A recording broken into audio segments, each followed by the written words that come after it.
Two double hashtag অসমীয়া information. আজি আপোনাৰ এতিয়া আসাম ডাইৰেক্ট ৰিক্ৰুটমেণ্ট গ্ৰেড 4 ৰিজাল্টটো দিলে। এতিয়া আপোনালোকে ৰিজাল্টটো কেনেকৈ চাব?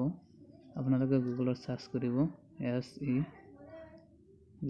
সেৱা চাৰ্চ কৰিব। চাৰ্চ কৰাৰ পিছত আপোনালোকে স্ক্ৰল ডাউন কৰি ইয়াতে চাব পাৰিছে আপোনালোকে সেৱা বুলি লিখা আছে। ইয়াতে আপোনালোকে ক্লিক কৰি দিব।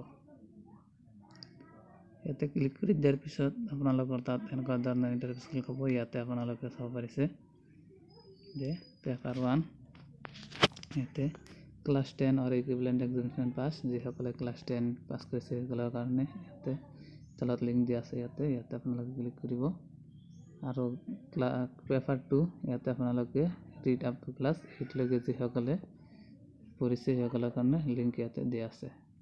মই এতিয়া চেক কৰি দেখুৱাম আপোনালোকক। ইয়াতে লিংক 1 ইয়াতে ক্লিক কৰিম। ইয়াতে ক্লিক কৰাৰ পিছত আপোনালোকৰ তাত এনেকুৱা ধৰণৰ ইণ্টাৰফেচ হ'ব। অলপ সময় কৰিব। এনেকুৱা ধৰণৰ ইণ্টাৰফেচ হ'ব। ইয়াতে আপোনালোকে এপ্লিকেশ্যন নাম্বাৰ আৰু পাছৱৰ্ড দিব। পাছৱৰ্ড দিয়াৰ পিছত আপোনালোকে ইয়াতে লগইন অপশ্যন আছে, লগইন অপশ্যনটোত ক্লিক কৰি দিব। মই এতিয়া আপোনালোকক দেখাই আছোঁ।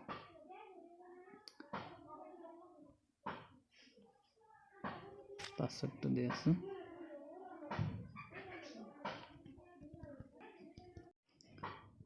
আপোনালোকৰ তাত এনেকুৱা ধৰণৰ ইণ্টাৰফেচ খাব। ইয়াতে আপোনালোকে চাব পাৰিছে ইয়াতে roll number, application number, applicant full name, applicant guardian name, applicant mother name, ইয়াতে জেণ্ডাৰ থাকিব, ডেট অফ বাৰ্থ, কেটেগৰী থাকিব, ডিছেবিলিটি কিবা থাকিলে থাকিব। তাৰপিছত ইয়াতে আপোনালোকে চাব পাৰিছে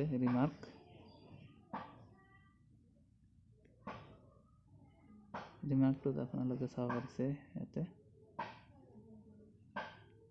ইয়াতে লিখা আছে not qualified for the next level of test. আৰু ইয়াতে যদি আপোনালোকে কোৱালিফাই হয় ইয়াতে লিখি দিব qualified for the next level of test. Thank you for this ৱাচিং ভিডিঅ'।